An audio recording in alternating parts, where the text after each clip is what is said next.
Namaste. Bhalaracho. A very warm welcome to everyone who is watching this session. हम लोग Orissa police SI की English का paper solve करेंगे और आज प्रीवियस ईयर पेपर डिस्कशन का डे 2 है.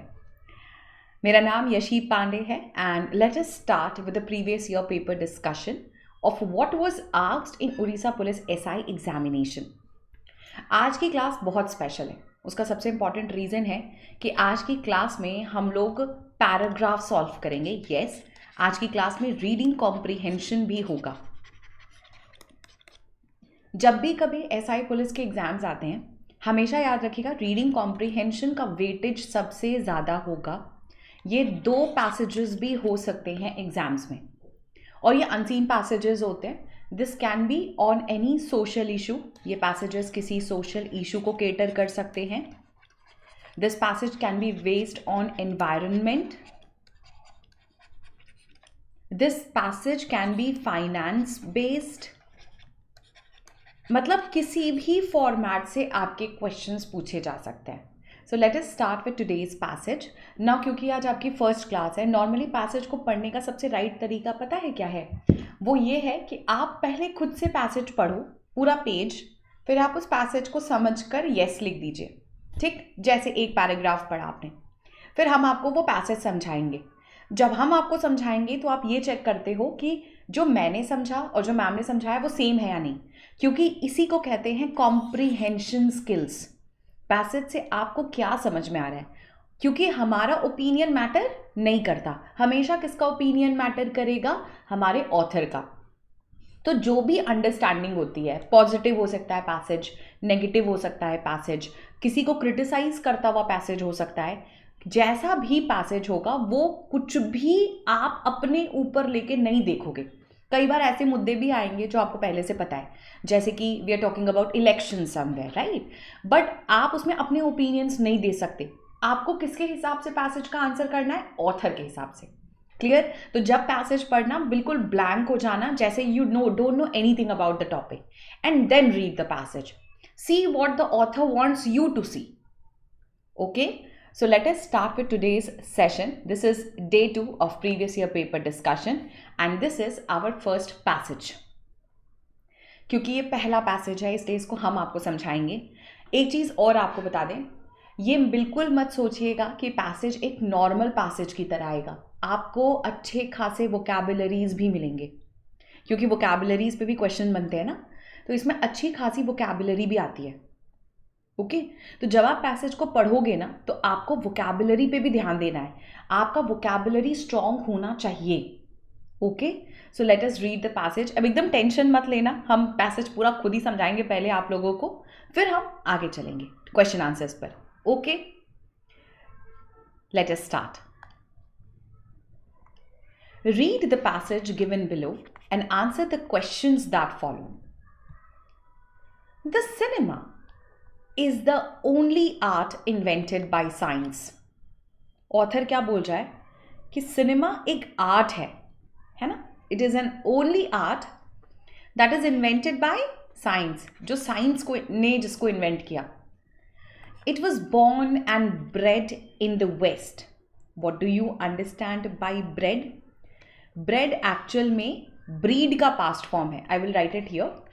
ब्रीड का, ठीक है, पास्ट फॉर्म ब्रेड होता है और इसका मतलब होता है कोई भी चीज़ अगर यू कैन से ना, when you are talking about breeding, जैसे ब्रीडिंग होती है ना, उसको ब्रेड कहते हैं. तो इसको हम बोल सकते हैं इट इज़ इनबॉर्न. ठीक है, इट इज़ इनबॉर्न. तो ये कहाँ पे हुआ है पैदा? ब्रीड कहाँ हुआ है? In the west, in a technological environment. Cinema west culture था, वेस्टर्न कल्चर था और टेक्नोलॉजिकल एनवायरनमेंट में स्टार्ट हुआ था. And so its manifestations in predominantly agricultural countries are a somewhat curious phenomenon of more sociological than aesthetic interest. इसीलिए इसका manifestation, आप लोग इतना सारा वीडियोस देखते होंगे. मैनिफेस्टेशन क्या होता है? That something is happening. इसीलिए इसका प्रीडोमिनेंटली यानी उन कंट्रीज में होना जो एग्रीकल्चरल कंट्रीज हैं, जैसे India is an agricultural country. यहां पर सिनेमा होना is a very curious phenomena of more sociological then aesthetic interest. Aesthetic का मतलब होता है beauty related, something which is related to beauty. हमारे यहां ये सोशल ज्यादा है than beautiful. It is remarkable. What is remarkable मतलब कौन सी चीज इतनी अच्छी है, पॉजिटिव है, is that with political independence and the rise of national awareness of technology a new minority cinema appears in many of these societies. लेकिन फिर धीरे धीरे पॉलिटिकल इंडिपेंडेंस आया, है ना, फिर there was a rise of national awareness of technology, नई technologies आई. A new minority cinema appears, एक नई माइनॉरिटी सिनेमा आई in many of these societies and quickly acquires compelling aesthetics and humanist values. फिर इसके बाद सोसाइटी में नया सिनेमा आया जिसको माइनॉरिटी सिनेमा बोला गया, और इसने ब्यूटी को भी वैल्यू दिया और ह्यूमैनिस्ट वैल्यूज को भी, अच्छाई को भी दर्शाया. Their content is increasingly charged with aspirations for a better life. यहाँ पर माइनॉरिटी सिनेमा में किसको फोकस किया जाता है? एस्पिरेशन मतलब desire. They have a strong desire for a better life and their form with delight in a new medium.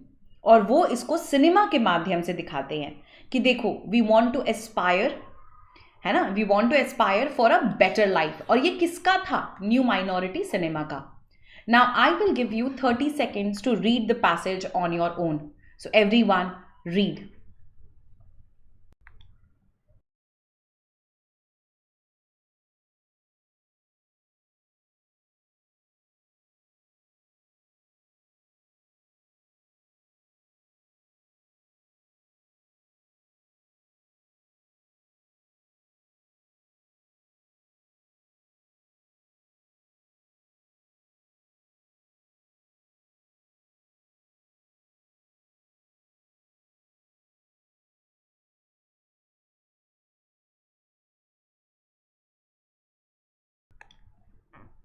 अब हम यहाँ तक समझ रहे हैं कि आप लोगों को पहला पैराग्राफ समझ आ गया. अब चलो एक बार मैपिंग करते हैं. What is called mapping of the passage?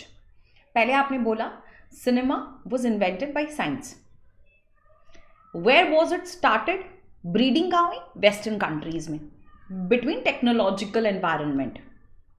इसीलिए किसी भी एग्रीकल्चरल कंट्री में सिनेमा होना is a curious phenomena and it is more sociological then aesthetic.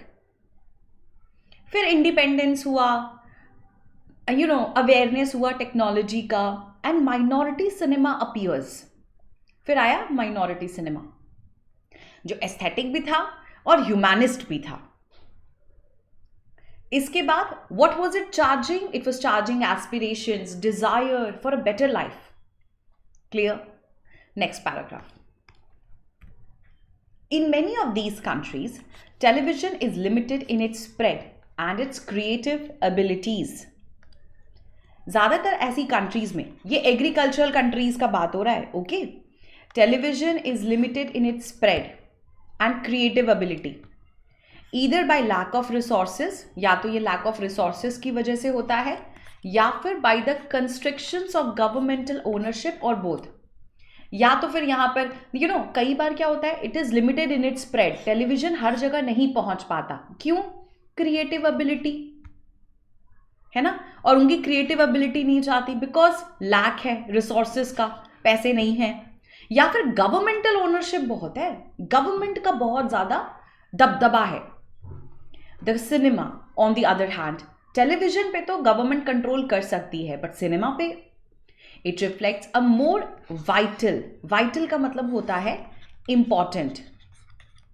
It reflects a more important and spontaneous मतलब quick expression of the secret hopes and fears, ideals and enthusiasms of a country's people. See, this is so true.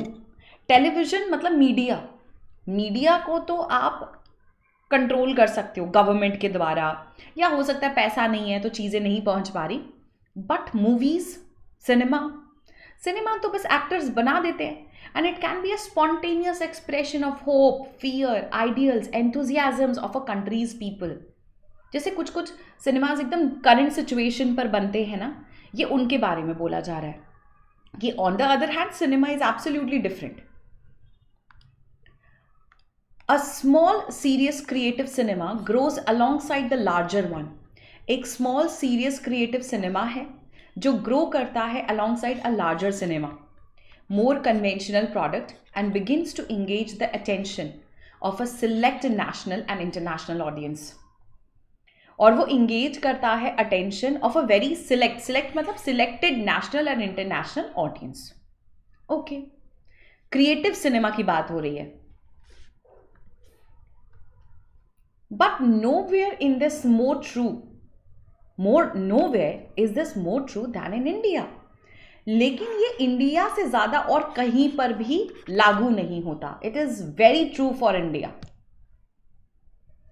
The largest producer of full-length feature films in the world, जो feature films का largest producer है in the entire world. 833 films were made in 1984. As against 249 in the United States in 1983. India में 1984 में 833 films बनाई गई थी, जबकि United states में only 249. Over 12 million people go to the movies every day in 13,000 theaters. हमारे यहाँ over India, all across India, 12 million people movies देखने जाते हैं हर रोज़, वो भी 13,000 थिएटर्स. मतलब इतने थिएटर्स तो हमारे यहाँ हर रोज इंगेज होते हैं. 1,000 odd of these are traveling cinemas in the countryside that would remind the film buff of the Nickelodeons of the United States rubbing shoulders with vaudeville and circus shows in the early years of the century. इसमें से जो 1,000 odd of these है ना, जो हमारे यहाँ cinema चलता है, ये ज़्यादातर alongside the countryside है. कंट्री साइड मतलब गांव वगैरह के इलाकों में. That would remind the film buff. पता है आपको बफ का मतलब होता क्या है ना? जब हम कहते हैं ना कि you are talking about a buff body, इसका मतलब वो बंदा बहुत हैवी है. Okay. If we talk about a film buff, तो ये उन लोगों के लिए बोला जाता है who is very interested and knowledgeable in films. तो ये उन लोगों के लिए बोला जा रहा है कि जो बहुत नॉलेज रखते हैं ना फिल्म्स में. एंड निकलोडियन क्या होता है? ये एक जूक बॉक्स है. वैसे तो ये मीडिया कंपनी भी है, but it is actually a juke box. ठीक है. तो निकलोडियन का जो मीनिंग होता है इंग्लिश में, it is nothing but a cinema जहाँ पर देखने के लिए आपको एडमिशन फ़ी देना पड़ता है. तो जो लोग बहुत नॉलेजेबल है about cinema of the Nickelodeons of the United States, they rub shoulders with vaudeville and circus shows. वहाँ तो circus shows हो रहे हैं in the early years of the century. और हमारे यहाँ मूवीज़ बनी जा रही हैं. The number of cinema theaters is going up by about 500 every year. हमारे यहाँ पर लगभग हर साल 500 थिएटर बनते हैं. 500 theaters every year. Television is still limited by the cost of a set. Television on the other hand आज भी limited है क्योंकि इसमें cost of a set आता है along with video, largely an extension of the cinema. और अब तो television ऐसा लगता है कि एक video है which is an extended version of the cinema. Next, both wings of Indian cinema, the popular commercial blockbuster and the serious creative minority product. देखो इंडिया में भी दो विंग्स हैं. इंडिया में भी दो विंग्स हैं. एक है पॉपुलर कमर्शियल, मतलब जहां से आपको बहुत ज़्यादा पैसे मिलते हैं, प्रॉफिट मिलता है. प्रॉफिट ब्लॉकबस्टर जैसे song, dance, fight night club formula चलता है एक तरफ, और दूसरी तरफ सीरियस क्रिएटिव माइनॉरिटी प्रोडक्ट भी बनाते हैं इंडिया में, जैसे सत्यजीत रे, मृणाल सेन, श्याम बेनेगल एट ऑल. इनकी बारे में भी मूवीज बनती हैं. They are full set of restless vitality. और ये सब कुछ इंडिया में है. मतलब इंडिया में मूवीज का सिर्फ एक जॉनरे नहीं है, there are different genres. Okay. यहाँ रेस्टलेस क्यों बोला जा रहा है? ये उन लोगों के लिए बोला जाता है who are unable to relax. और ये दिखाता है कि कितनी ज़्यादा वाइटैलिटी है हमारे यहाँ पर. ठीक है, याद रखिएगा, वाइटल का मतलब होता है इंपॉर्टेंट और वाइटैलिटी का मतलब होता है energy. This shows the energy we have in producing movies. Film stars have a massive following. Film stars की बहुत फॉलोइंग होती है इन 2 लार्ज स्टेट्स.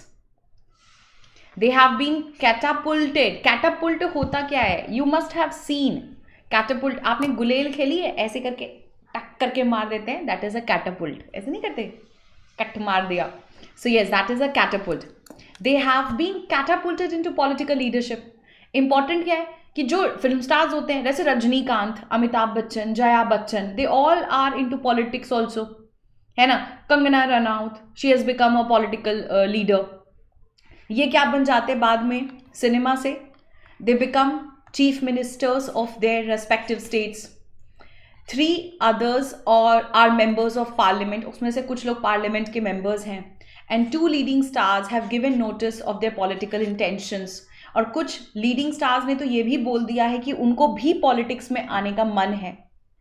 तो सिनेमा तो एक है, बट लोग उसको अपने फायदे के लिए अलग अलग पर्सपेक्ट्स में भी यूज करते हैं कि हम यहां भी चले जाएंगे, हम वहां भी चले जाएंगे, if I become popular in cinema. Next, more than 600 fan magazines 16 languages में है. And it fuels the interest in the public. और ये पब्लिक में भी इंटरेस्ट जनरेट करता है. And private lives of film stars. हम लोग फिल्म स्टार्स के पीछे पागल हैं. Recalling the heyday of Hollywood. Heyday मतलब होता है अ पीरियड ऑफ पॉपुलैरिटी. ये पूरे समय नहीं होता. This only happens when you are very popular. This happens during a period of popularity in the 30s and 40s. Mostly ये होता है जब आप 30s और 40s में पहुंचते हो और आपकी पॉपुलैरिटी हर जगह है. Popular music means film music. Popular music अब कैसी म्यूजिक होती है? Film music.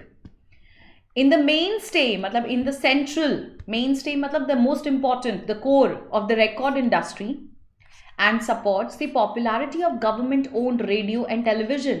और ये रेडियो टेलीविजन पर भी यही मेन स्टे या पॉपुलर म्यूजिक को प्ले किया जाता है, जो कोई फिल्म म्यूजिक का ही कोई गाना होगा. To the masses. मासेस मतलब to the common people. Dancing means the forms of it seen in films. हमारे लिए डांस का मतलब क्या है? कथक और कुचिपुड़ी है? नो. हमारे लिए डांस वही है जो हमारे फिल्म स्टार्स डांस कर रहे हैं. However, indeterminate or despicable this may seem to the classicist. लेकिन अगर कोई classicist है तो उसको वो क्या लगता है? To him it is indeterminate. Indeterminate का मतलब होता है something which is very defined and despicable. ठीक है, this is a very beautiful word. अगर आप सब लोग इसके नोट बना पाओ. He hates it. जो क्लासिसिस्ट होता है, जो क्लासिकल म्यूजिक समझता है, वो हेट करता है ऐसे सॉन्ग्स और डांस को. He hates, very unpleasant. Classicist hate करता है ऐसी चीज़ों को. For millions of people in urban India, urban मतलब शहरी India, and its rural periphery. Periphery मतलब होता है border. Periphery means border. और वो लोग जो रूरल यानी गांव के किनारों में रहते हैं, सिनेमा इज ओनली एंटरटेनमेंट. वो सिनेमा से कुछ सीखते नहीं हैं. For them cinema is only for entertainment purpose. And film stars the only role models for public and private behaviour. और उनके रोल मॉडल्स भी कौन हैं? Film stars. You get that. The major visual art seen in the towns. ये जो major visual art है जो हम देखते हैं in the towns and on the roadways, on trucks and buses and auto rickshaws, boat and bullock carts, and trees and tin shades. It is raucously colorful film posters. आप कहीं भी देख लीजिए, अपनी आंखें घुमा लीजिए, आप लोगों को क्या दिख रहा है? सिर्फ और सिर्फ फिल्म के पोस्टर्स. रॉकस का मतलब क्या होता है? रॉकसली एडवर्ब है. कलरफुल यहाँ पर इज एन एडजेक्टिव. ये एडवर्ब है और इसका मीनिंग क्या होता है? रॉकस मतलब होता है लाउड एंड अनप्लेजेंट. ये कितनी अनप्लेजेंट चीज है, ठीक है, कि आप ट्रीज पर भी फिल्म पोस्टर्स देख रहे हो. Overriding the attractions of cigarette and soap ads. कहीं सिगरेट के एड हैं, कहीं सोप का एड है. The release of a new film often causes major traffic jams. कई बार कोई नई फिल्म रिलीज हो जाए तो उससे ट्रैफिक जैम हो जाता है. Clothes, hair styles, gait, speech, attitude. हमें फिल्म स्टार्स का सब चाहिए. गेट मतलब होता है योर मैनर्स, ये मैनर्स होते हैं, ठीक है। हम उनको हेयर स्टाइल कॉपी करते हैं, speech, attitude towards women and social mores, ठीक है। हमें तो सब कुछ कहाँ से देखने को मिलता है? सिनेमा से ही तो मिलता है। मोर्स का मतलब होता है the essential characteristics, the norms. कई सारे तो सोशल नॉर्म्स भी हमें मूवी से पता चलते हैं। It reflects standard of popular cinema, ये दिखाता है कि सिनेमा का इम्पैक्ट कितना बड़ा है। The social significance of this cinema is immense, इसका जो सिग्निफिकेंस है ये बहुत बड़ा है। And it's Vitality however vulgar remains unquestionable. वैसे तो इसकी एनर्जी बहुत ही वल्गर है। ये सिनेमा जो पॉपुलर सिनेमा के नाम से जाना जाता है ये वल्गर है, but it is vital, it is important and it is unquestionable. इस पर तो कोई डाउट ही नहीं है कि ये अनक्वेश्चनेबल है। मतलब ऑथर भी इस बात से अग्री कर रहा है कि सिनेमा चाहे किसी भी फॉर्म में हो, it is very popular, right. So अब आप लोगों को पैसेज समझ आ गया। We talked about it, so it was a beautiful passage ना, very interesting passage. Now the first question is, the manifestations of cinema in predominantly agricultural countries became a curious phenomena. Cinema क्यों curious phenomena हो गया agricultural countries में?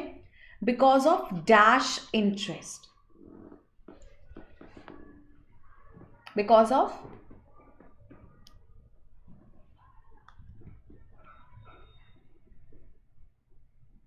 Shall I take you to the passage एक बार? Passage पे लेके चलें, आइए। पहला पैसेज का पहला ही लाइन था, the cinema is the only art invented by science, it was born and bred in the west, and so its manifestation in predominantly agricultural countries is a curious phenomena, sociological then aesthetic. मतलब it is sociological. What is the answer here? It is not technological. Technological तो ये western countries में था, waste में था। Aesthetic भी नहीं है। स्पिरिचुअल तो the word has not been mentioned. Spiritual मतलब रिलेटेड टू द सोल, है ना, and the energy of the cosmos. The answer is sociological. Yes, the answer has to be C. It shows sociological interest. Very good.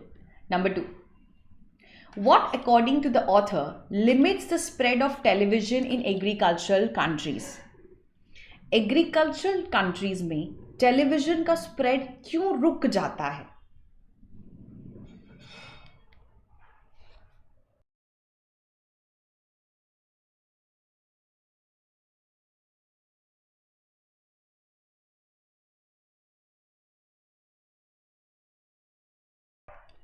What limits the spread of agriculture? पहला, lack of resources. Yes, yes ma'am, lack of resources होता है। और governmental ownership. Yes, ये दोनों जाता है। तो answer क्या होगा? बोथ ए एंड बी, दोनों लिखा था ना। पहले तो रिसोर्सेज यानी पैसे की कमी, एंड दूसरा गवर्नमेंटल ओनरशिप बहुत ज़्यादा होती है, गवर्नमेंट कंट्रोल बहुत ज़्यादा होता है। Perfect, the answer has to be D here. Clear? Next, the mainstay of the record industry in the author's view is what? What is the mainstay of the record industry in the author's view?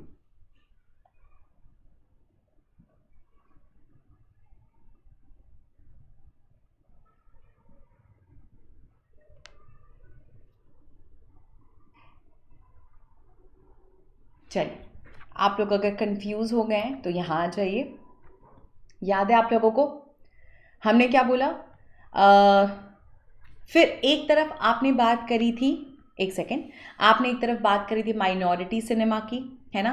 Their content is charge with aspirations. In many these countries television is limited.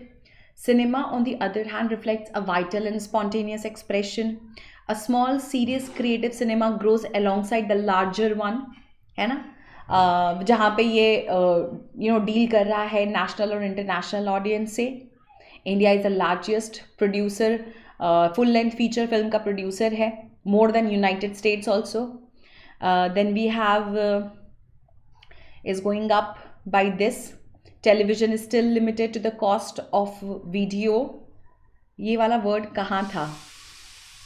Both wings of Indian cinema, the popular commercial blockbuster and the serious creative minority product are full of energy.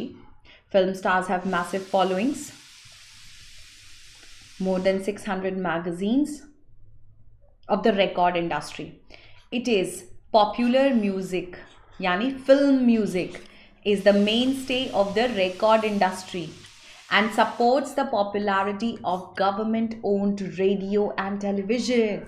तो हम किसकी बात कर रहे हैं?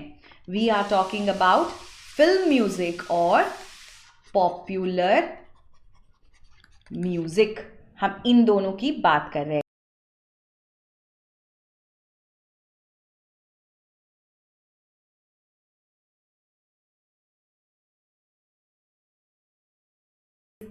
Is that clear? Okay, so the answer has to be C. Next question. What does the author mean by the expression heyday? Heyday से author क्या कहना चाहता है?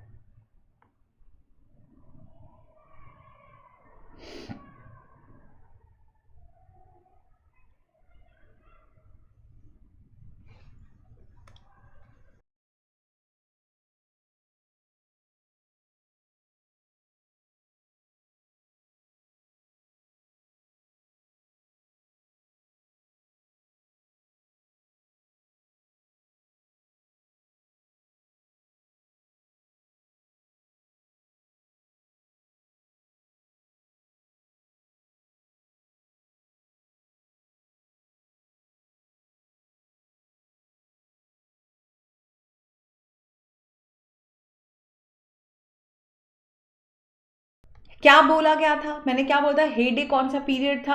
अ पीरियड ऑफ ग्रेट सक्सेस. ये तब के लिए बोला जाता है जब आपने बहुत ज़्यादा सक्सेस एक समय पे देखा है, फिर वो हो सकता है बाद में न रहे. It is not harvesting season, no. और a great period of great war, great depression, नहीं. It is a period of great success for sure. Out of 4 अगर आप लोगों के स्कोर्स पूरे हैं तो please write down your scores also. Did you remember the passage by the way? आप लोग को पैसेज याद रहा? वैसे तो हम थे समझाने के लिए, एग्जाम में हम नहीं रहेंगे, तो आप लोगों को ये खुद से भी करना है. पैसेज का प्रैक्टिस क्लासेस में भी बहुत सारा होगा. Okay, so be regular with the classes also children. Next, अब आप लोगों के लिए थोड़ा सा ग्रामर आ रहा है. ठीक है, ग्रामर में सबसे पहले which of the following sentence is correct. आपको बताना है इनमें से कौन सा सेंटेंस ग्रामेटिकली करेक्ट है. बताइए. Then I will also teach you how to answer these questions. Simple tricks, very simple tricks.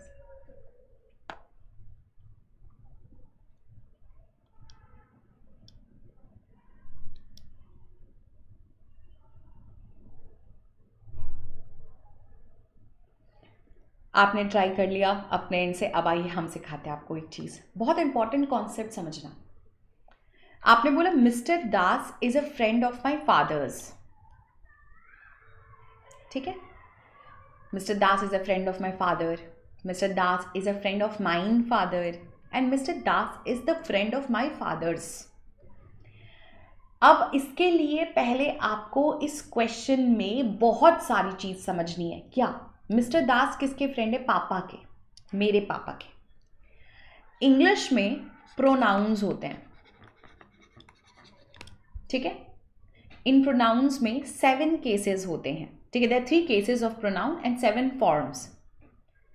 I, we, you, he, she, it and दे.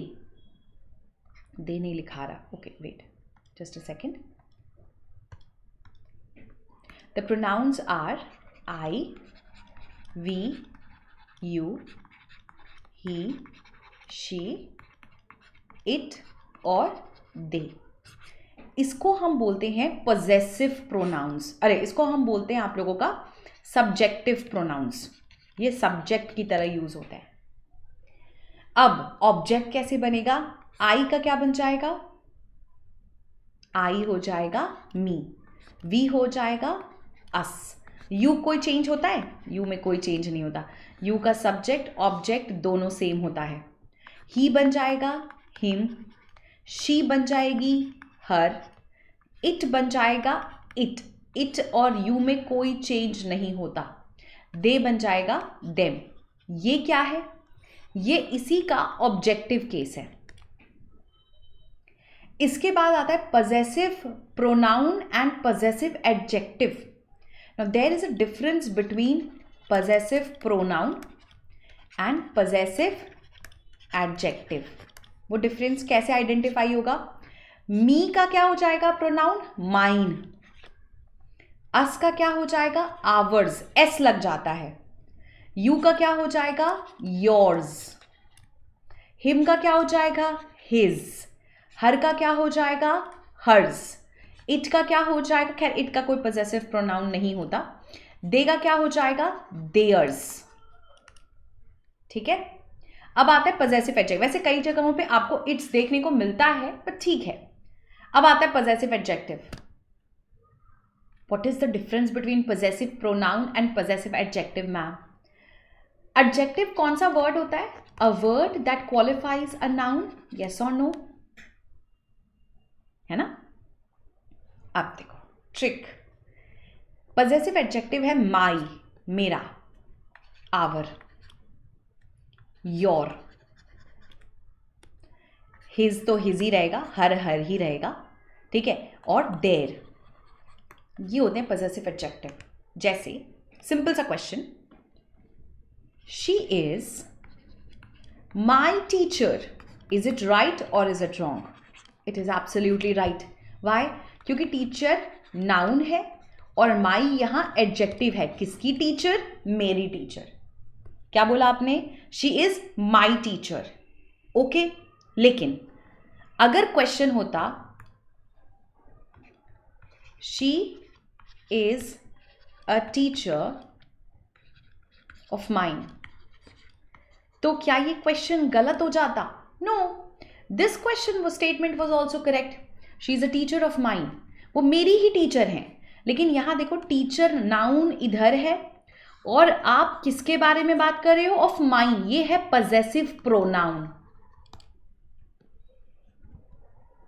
जैसे she is our teacher, adjective, this teacher is ours, ये ma'am हमारी हैं, possessive pronoun. Did you get that? अब देखो यहां father के पहले word बैठना चाहिए था। कौन सा बैठेगा? Father is a noun, noun के पहले क्या होना चाहिए? एडजेक्टिव। तो हम यहां फादर्स लगा सकते हैं? बिल्कुल भी नहीं, एलिमिनेट कर दो। माइन तो पजेसिव प्रोनाउन है ma'am, what do we need? Adjective. तो आंसर क्या होगा? Mister Das is a friend of my father. कभी भी भूलोगे अब ये कॉन्सेप्ट? यस और no? Will you ever forget this concept now? Please see. If there is any question, please ask in the comment section also. Okay? Chal, let us proceed further. Which of the following sentences is correct here? Please give it a try.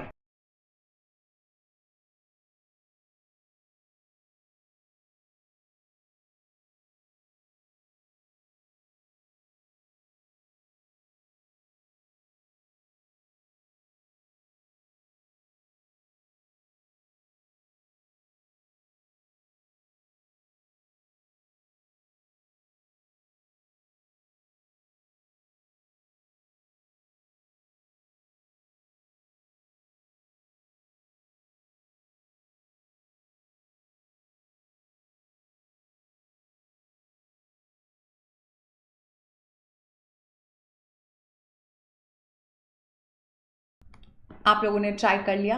अब इस question को समझने के लिए subject और verb और agreement को समझो। इस क्वेश्चन के लिए हम किसको समझेंगे? Subject, verb, agreement. What is subject verb agreement children? Let's read. The only people, people आपके क्वेश्चन का क्या है? Subject. Okay, interested in the book seems to be lawyers.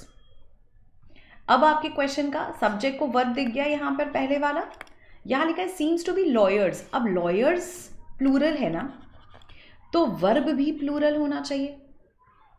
The only people seem to be lawyers होना चाहिए था, क्योंकि verb should be plural. What have we read? अगर verb में एस या फिर ईएस ऐड होता है तो वर्ब सिंगुलर होता है. यस और नो? जैसे हैज, वॉज, है ना, इज. इन सब में क्या कॉमन है? एस. और ये सारे वर्ड्स क्या हैं? सिंगुलर. तो कभी भी अगर वर्ब में एस आ जाए या ईएस आ जाए तो वर्ब सिंगुलर होता है. तब तो फिर ये क्वेश्चन डेफिनेटली रॉन्ग है ma'am. The first one is definitely wrong, because this should be the only people seem to be lawyers. The only people interested in this book are seeming to be lawyers. Are seeming. Present continuous tense. No. The only people interested in the book are seemingly to be lawyers. Are के बाद यानी verb के बाद, वो भी helping verb. Helping verb के बाद आप adverb बिठा दोगे? No. The only people interested in the books seem to be lawyers. देखो, people seem to be lawyers. Perfect. The correct answer is only D. Is that clear? Yes or no? समझ आया ये question? Simple concepts, but accuracy रखना. Okay, keep your accuracy perfect. Next, which of the following sentences is correct? Please try. 30 seconds. Okay, I'll give you 30 seconds.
Okay, done trying. Let's look. The only Indian in the class is you. Okay. The Indian, only Indian. आप इकलौते Indian हो, is you. Okay. The only Indian in the class are you. You're only one person, na? Is you. R is wrong. The only Indian in the class to be you. To be you. I want to be you. Could have made sense. No. The only Indian in the class have to be you. पहले तो have के लिए जा ही नहीं सकता, क्योंकि Indian एक ही है. Has to be you होता तो एक बार पढ़ भी लेते. This is grammatically wrong. So there is only one right answer. It has to be A. सिर्फ A correct है. Next question. Fill in the blanks by choosing the correct option from among the ones given below. They dash offended if I did not go to see them. ये conditional sentence है. If लग गया, this is a conditional sentence. If ever याद रखिएगा आपको. If दिख जाए, as if दिख जाए, वेदर दिख जाए, ये सब कंडीशनल है. ओके, तो वो ऑफेंड हो जाएंगे, उनको बुरा लग जाएगा if I did not go to see them. याद रखिएगा, कंडीशनल सेंटेंसेस में 4 कंडीशनल्स होते हैं. 0 conditional, first conditional, second conditional and third conditional. Okay, there are 4 kind of conditional sentences. But इस केस में क्लियर है कि ये पास्ट टेंस के लिए है. मतलब ये एक ये एक प्रेजेंट सिचुएशन को दर्शा रहा है कि अगर नहीं गए तो बुरा लग जाएगा. They will be offended if I did not go to see them. They would have been offended. Would have been कब जाता है? जब हैड आता है. वुड हैव बीन तो नहीं जाएगा. दे वर ऑफेंडेड, डजंट मेक सेंस. क्या होगा? What should be the answer here children? Will be या वुड बी? आपके हिसाब से फर्स्ट कंडीशनल जाएगा या फिर सेकेंड कंडीशनल जाएगा? उसके लिए एक सिंपल सा आंसर है कि कौन सा फॉर्म है डिड। देखो डू क्या है? V1 यानी प्रेजेंट टेंस। डिड क्या है? V2 यानी पास्ट टेंस। तो अगर ये पास्ट टेंस में है तो ये भी पास्ट टेंस में होगा। तो विल बी क्यों जाएगा? The answer is they would be offended if I did not go to see them. Simple. Second conditional बोलता है कि अगर आपका कॉज पास्ट है तो इफेक्ट पास्ट होगा। फर्स्ट कंडीशनल बोलता है कॉज परफेक्ट तो इफेक्ट कॉस्ट प्रेजेंट तो इफेक्ट भी प्रेजेंट होगा। थर्ड कंडीशनल कहता है सब कुछ पास्ट परफेक्ट है, had. But I will teach you in details about this, so don't worry. अभी के लिए ये जान लीजिए the answer is would be. क्यों? क्योंकि डिड पास्ट टेंस में था, तो हमारा कंडीशनल का कॉज भी पास्ट टेंस में ही होगा। Clear? Okay, let us proceed further then. If I had known you were in town, अब हैड नोन आ गया। किसी ने मेरा लॉजिक सुना है फर्स्ट वाले में तो वही आंसर कर लेगा। आई डैश विद, ऑब्वियसली बात है, क्या होगा? क्या होगा? पहले you try then I will tell you the structure.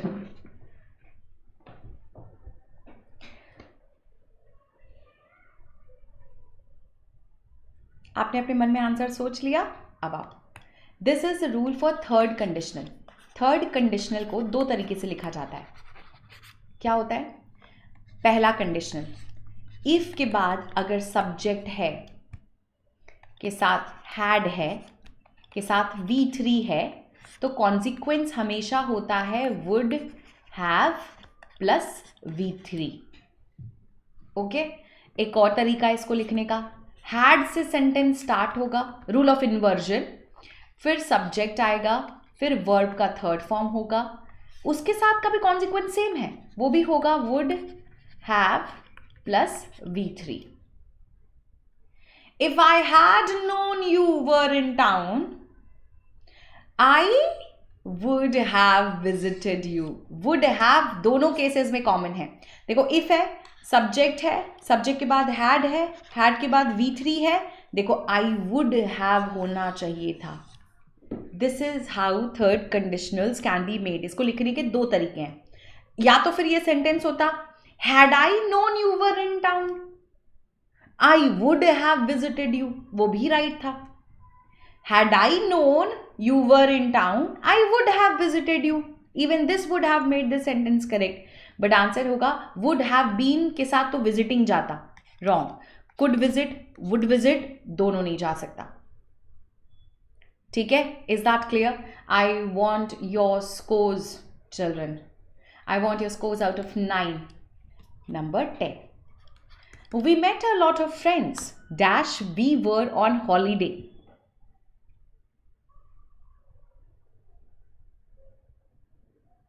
इस सेंटेंस को लिखने के दो तरीके हैं।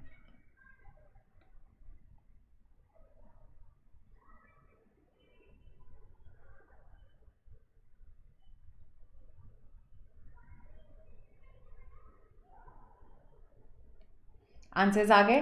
चलिए, I will give it a try with you guys. इसको लिखने के दो तरीके थे। We met, subject verb past tense, a lot of friends, कब मिले? While we were on holiday, जब हम हॉलीडे पे थे।